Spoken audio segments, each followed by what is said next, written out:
Hey, what's up guys? So in this video, we will see how to set alarm on the Xiaomi Smart Band 10. Now to do that, just swipe up and open the app drawer. Now from here, just open the alarm app. Now to set an alarm, just tap on the plus icon. Now from here, just set the time for your alarm, just like that. Now once you set your time, just tap on done.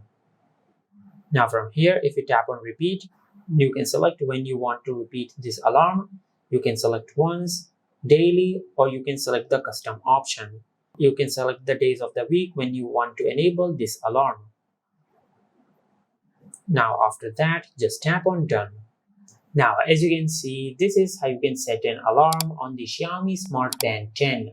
If you found this video helpful, please like the video and subscribe to our channel and hit the bell icon to get notified when we upload a new video.